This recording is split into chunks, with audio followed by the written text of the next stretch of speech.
ఇక సూర్యప్రతాప్ కోపంగా రాజు వైపు చూస్తూ ఆ దేవుడు మాత్రం ప్రతి క్షణం ఏం జరుగుతుందో చూస్తూ ఉంటాడు కదా. కానీ ఆ దేవుడి కనుసైగలో మాత్రం ఎవరూ తప్పించుకోలేరు, అది గుర్తుపెట్టుకుంటే అందరికీ మంచిది అని సూర్యప్రతాప్ అంటూ రూమ్లోకి వెళ్ళగానే ఇక వెంటనే సరే అమ్మాయి గారు నేను వెళ్తాను అని విధంగా అంటూ వెంటనే రాజు అక్కడి నుండి వెళ్తూ ఉంటాడు. ఏంటి మమ్మీ ఒకటనుకుంటే ఒకటి జరిగింది, బాంబు పేలి ఇంట్లో అందరూ చనిపోతారని మనం అనుకున్నాం, ఇలా జరిగింది ఏంటి మమ్మీ? నేను కూడా అదే అనుకుంటున్నాను రా. ఎప్పుడు ఈ రాజు మధ్యలో వచ్చి ఏదో ఒక ఆటంకం ఏర్పరుస్తూనే ఉన్నారు. అందుకే మమ్మీ ఆ రాజుగాడు ఈ ఇంట్లో అడుగు పెట్టకూడదని నేను అందుకే అన్నాను. కానీ వాడేం చేస్తాడు అని నువ్వు అన్నావు. ఇప్పుడు చూసావా మమ్మీ, ఇప్పుడు వాడే ఇదంతా ఆపేశాడు మమ్మీ అని ఈ విధంగా చెప్పగానే ఒక్కసారిగా విజయాంబిక ఆలోచనలో పడిపోతుంది. ఇక మరోవైపు రౌడీలు మాత్రం రాఘవాన్ని బంధిస్తారు. నేను ఎలాగైనా ఇక్కడి నుండి తప్పించుకొని పోవాలి, నేను ఇక్కడే ఉంటే విరూపాక్షి అమ్మగారు ఎప్పుడూ సూర్యప్రతాప్ గారు దూరంగా ఉంటారు, నా వల్ల దూరంగా ఉండడానికి వీల్లేదు, నేనే ఇద్దరిని ఒకటి చేయాలి. సూర్యప్రతాప్ గారికి అమ్మగారు ఏ తప్పు చేయలేదని నిజం చెప్పి ఇద్దరిని ఒకటి చేయాలి, నేనే ఇద్దరిని విడదీశాను, ఆ పాపం నాకు వద్దు, నేనే ఇద్దరిని కలుపుతాను అని మనసులో అనుకుంటూ ఇక వెంటనే రాఘవ అక్కడి నుండి నెమ్మదిగా తప్పించుకొని పరిగెత్తుకుంటూ వెళ్ళిపోతూ ఉంటాడు. అంతలో రౌడీలు చూసి ఒక్కసారిగా షాక్ అయిపోతారు. రే ఆగుతావా లేదా అనే విధంగా అంటూ రాఘవ వెనకాలే పరిగెత్తుకుంటూ వెళ్తూ ఉంటే రాఘవ మాత్రం తప్పించుకొని వెళ్ళడానికి ప్రయత్నం చేస్తూ ఉంటాడు. కానీ అంతలోనే రాఘవని రౌడీలు పట్టుకుంటారు. ఈ విషయం వెంటనే మేడంకి చెప్పాలి అని అంటూ వెంటనే విజయాంబికకు ఫోన్ చేస్తారు. అప్పుడు వెంటనే విజయాంబిక ఫోన్ లిఫ్ట్ చేస్తుంది. ఏంటి ఈ సమయంలో ఫోన్ చేశారు? మేడం మేడం ఏమైంది? అది ఆ రాఘవ మన నుంచి తప్పించుకోవాలని చూశాడు మేడం.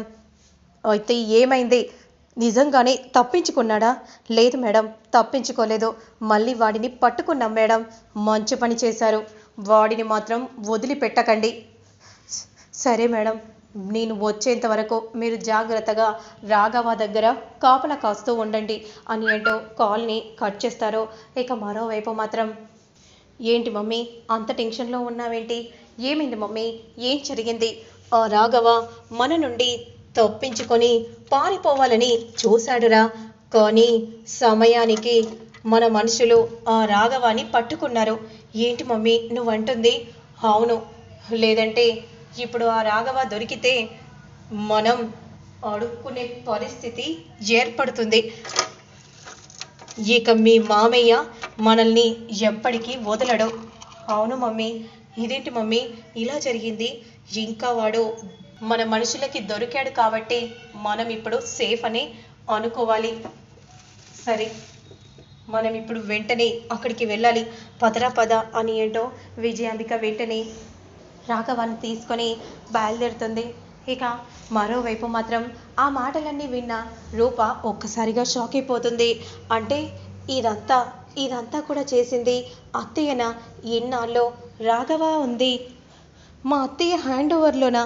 ఈ విషయం వెంటనే అమ్మకు రాజుకు చెప్పాలి అని అంటూ వెంటనే ఫోన్ చేస్తూ ఉంటుంది రూప.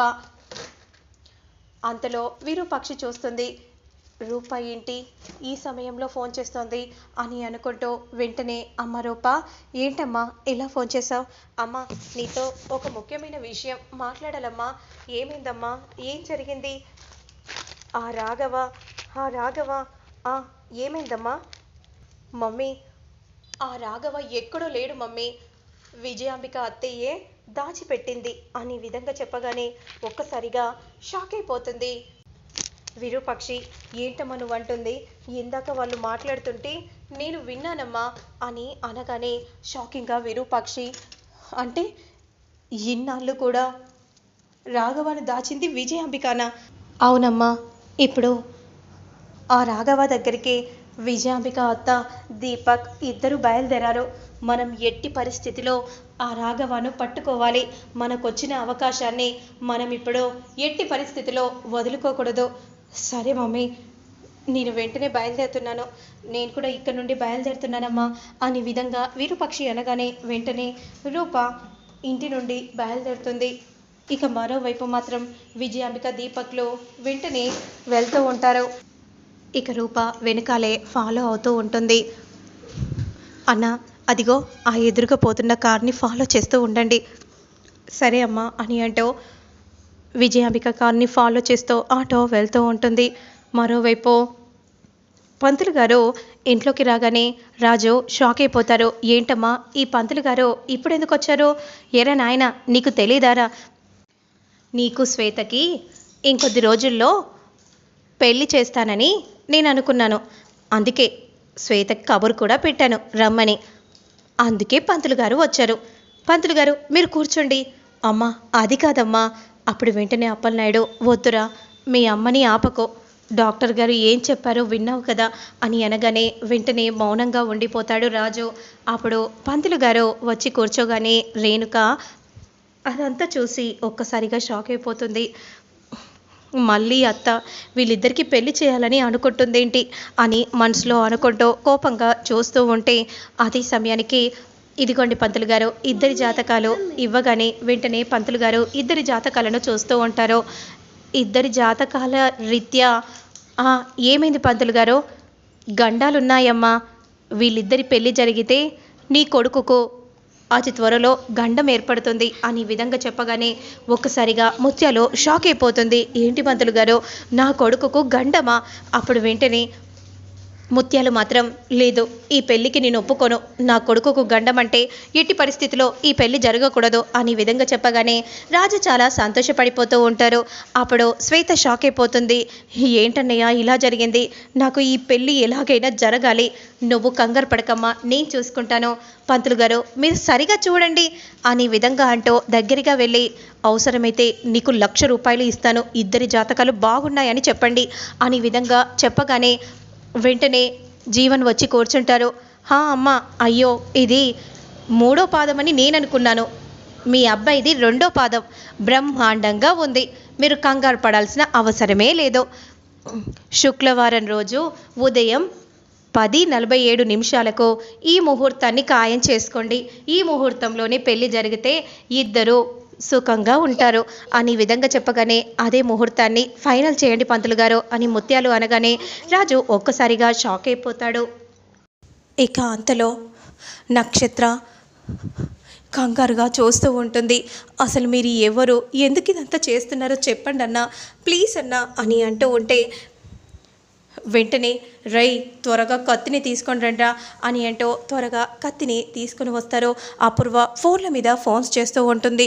అంతలో అలా నక్షత్రాను పొడవబోతూ ఉన్న సమయంలో, ఏంటి మేడం, ఒకే ఒక్క నిమిషం మేడం, అయిపోయింది మేడం, రై తను నా కూతురురా అని అనగానే ఒక్కసారిగా షాక్ అయిపోతారు రౌడీలు.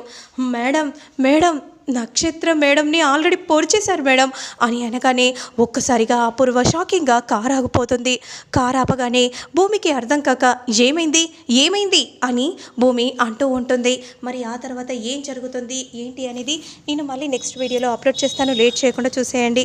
ఇలాంటి మరెన్నో అప్కమింగ్ రివ్యూస్ వీడియోస్ చూడాలనుకుంటే నా ఛానల్ని సబ్స్క్రైబ్ చేసి పక్కన ఉన్న బెల్ ఐకాన్ని మాత్రం యాక్టివేట్ చేసుకోవడం అస్సలు మిస్ చేయకండి. నేను ఎప్పటికప్పుడు వీడియోస్ పెడుతూ ఉంటే నోటిఫికేషన్ రూపంలో మీ వరకు చేరుతాయి. Keep smiling, have a nice day, stay home, stay safe. Thanks for watching, bye.